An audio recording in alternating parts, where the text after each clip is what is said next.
श्रीदामा नाम के एक युवक थे। वे श्री कृष्ण के भक्त थे। उनको श्री कृष्ण के नाम से पहले राधा जी का नाम बोलना या सुनना नहीं अच्छा लगता था। उनका मानना ये था कि केवल कृष्ण जी के नाम से पहले राधा जी का नाम लेते ही एक माटी का दिया सोना हो गया और एक अंगूर का पेड़ हो गया। इसलिए उनको कृष्ण जी के नाम से पहले राधा जी का नाम लेना नहीं अच्छा लगता। एक दिन उन्होंने राधा जी को श्राप दे दिया कि तुम 100 वर्ष तक कृष्ण को बुली रहोगी और गोलोक से दूर मृत्युलोक में रहोगी। कृष्ण जी उनकी बात स्वीकार कर लेते हैं, किंतु वे श्रीदामा को दंड देते हैं कि तुम एक असुर के रूप में जन्म लोगे। वृंदा नाम की एक कन्या थी।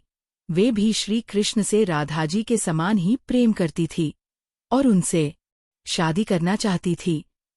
श्रीदामा का नया जन्म होता है और वृंदा का भी नया जन्म होता है।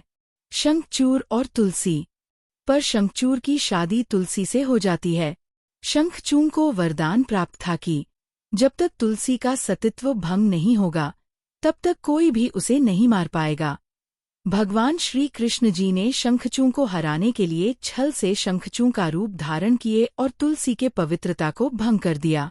एक तरफ तुलसी की शादी शंखचूर से हुआ रहता है, दूसरी तरफ कृष्ण जी शंखचूर को मार देते हैं। यह देखकर तुलसी को क्रोध आ जाता है और वे कृष्ण जी से कहती है कि कुछ नहीं सुनना मुझे। शंखचूर को उसके छल का दंड मिला, उसका वध हुआ। अब तुम्हें भी तुम्हारे पाप के दंड से तुम्हें कोई नहीं बचा सकता। कृष्ण श्राप के भागीदार अब तुम भी हो। आज मैं तुलसी ये श्राप देती हूँ कि राधा और कृष्ण सदा के लिए अलग हो जाएंगे। जो कृष्ण को लेके ये लगता है वो किसके भी मन में प्रेम जगा सकता है। वो कृष्ण सदा के लिए पाषाण पत्थर बन जाएगा। फिर कृष्ण जी बाके बिहारी का रूप लेते हैं और तुलसी को बताते हैं कि पूर्व जन्म में तुम वृंदा थी और मुझसे शादी करना चाहती थी। शंखचूर एक असुर है। वे शंखचूर के बारे में तुलसी को उसकी अच्छाई बुराई बताते हैं और कृष्ण जी तुलसी से विवाह कर लेते हैं और वरदान देते हैं कि तुम लोगों की औषधि बनोगी।